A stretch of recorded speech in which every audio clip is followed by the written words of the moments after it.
kembali dengan saya Isniani Sumiarsi dari SMP Negeri 6 Cilacap. Pada kesempatan kali ini saya akan memaparkan pendapat rekan atas kasus Ibu tadi. Bagaimana pendapat rekan-rekan guru di SMP Negeri 6? Mari kita simak tayangan video berikut ini.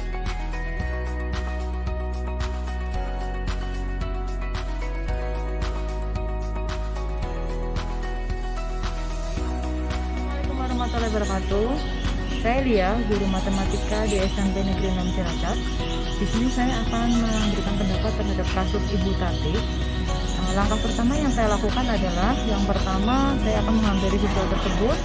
Kemudian saya akan menanyakan kenapa kamu bisa dihukum seperti itu, sehingga saya bisa mendapatkan informasi dari siswa tersebut. Yang kedua, saya akan mendekati ibu Tatinya sebagai teman sejawat ya, kita sebagai guru. Saya akan bertanya pada Bu Tati, kenapa siswa tersebut diberikan hukuman seperti itu, apalagi pada saat era Merdeka Belajar. Hukuman yang berhubungan dengan fisik mungkin sudah tidak zamannya, sudah bukan eranya lah ya, karena untuk zaman Merdeka Belajar ini kita sebagai guru biasanya akan memberikan hukuman yang bersifat mendidik seperti itu. Dan selanjutnya mungkin saya akan berdiskusi dengan guru kita bagaimana untuk membahas selanjutnya masalah dari Ibu Tati tersebut. Terima kasih. Assalamualaikum warahmatullahi wabarakatuh. Saya Vicky Septiasi, saya guru PTKN. Di sini saya akan memberikan komentar dari kasusnya Bu Tati. Menurut pendapat saya, tindakan yang dilakukan oleh Bu Tati kurang tepat sebagai seorang pendidik. Jadi ketika kita harus memberikan hukuman kepada peserta didik, seharusnya hukuman itu bersifat mendidik atau mengedukasi, bukan yang merugikan seperti yang dilakukan oleh Bu Tati tersebut.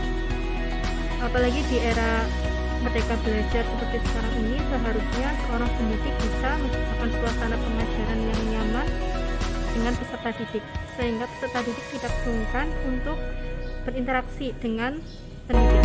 Assalamualaikum warahmatullahi wabarakatuh. Saya Alifah, saya guru bahasa Jawa. Di sini saya akan menanggapi mengenai kasus Ibu Tati. Menurut saya, apa yang dilakukan oleh Ibu Tati kurang tepat, karena sebagai guru, khususnya guru mapel maupun wali kelas, itu harusnya bisa menggali kesalahan siswa sedikit demi sedikit. Apa yang menjadi kesalahan siswa harus bisa dipahami oleh guru tersebut, dan sebagai guru harusnya tidak langsung memberikan hukuman secara fisik. Hukuman bisa berupa edukasi, tidak melulu secara fisik, karena dalam era sekarang hukuman secara fisik itu sudah tidak ada. Wassalamualaikum warahmatullahi wabarakatuh. Kita guru bahasa Indonesia di SMP Negeri 6 Cilacap. Di sini saya akan menanggapi kasus yang terjadi pada seorang anak yang sedang mengikuti pelajarannya Bu Tati. Nah, jadi pada kasus ini anak tersebut menangis di pelajarannya Bu Tati karena disuruh duduk di luar di bawah terik matahari. Nah, dari kasus ini, kalau saya boleh menanggapi, saya akan menanyakan kepada anak tersebut kenapa bisa dihukum, kenapa bisa disuruh duduk di luar. Kemudian setelah itu kita akan analisis kesalahan anak ini di mana. Kalau misalnya kesalahan anak ini ringan, misalnya seperti ribut di kelas, kan tidak seharusnya anak ini dihukum duduk di luar. Kita sebagai guru akan lebih baik kalau menghukum anak itu berbentuk hukuman yang mendidik. Misalnya kalau anak itu ribut di kelas, ya dialihkanlah, misalnya membuat kalau bahasa Indonesia misalnya suruh menceritakan apa yang sudah dia lakukan selama liburan misalnya, atau membuat karya ilmiah, atau membuat sebuah isai ya, daripada menghukum anak ini di luar. Nah, sedangkan kalau kasus yang dialami anak ini berat, akan lebih baik kalau anak ini dikonsultasikan dengan guru PK-nya. Itu kalau dari anaknya. Sedangkan di sini anak ini sedang dalam pelajaran Butati. Berarti mau tidak mau kita juga harus meminta izin kepada Butati.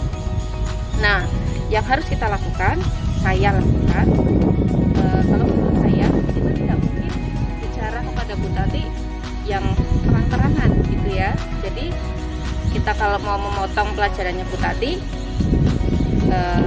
itu juga tidak bisa secara langsung. Nah, kenapa Butati juga harus diajak berbicara? Karena dilihat pada kegiatan belajarnya Butati, ternyata anak-anak itu sudah tidak konsentrasi lagi belajar. Mereka melihat temannya yang sedang menangis di depan ya. Kalau orang menangis pasti suaranya keras dan itu pasti mengganggu. Nah, dari sini kita juga harus berbicara kepada Butati mengenai apa yang sebenarnya terjadi dan bagaimana seharusnya kita sebagai guru bersikap. Kalau menurut saya seperti itu. Halo, saya Bu Nita, guru BK di SMP Negeri 6 Cilacap. Saya akan menanggapi kasus Butati dengan para siswanya. Yang pertama akan saya lakukan adalah bertanya pada anak perempuan tersebut kenapa dia sampai dihukum di luar kelas. Apabila hanya karena dia tidak mengerjakan PR atau mungkin dia ribut kelas, sebaiknya diberikan hukuman yang lebih mendidik seperti itu. Kemudian untuk menginterupsi, sebaiknya Butati lebih baik menginterupsi siswa yang ada tangisan tadi di luar, karena itu membuat konsentrasi anak yang ada di dalam menjadi kurang kondusif. Begitu.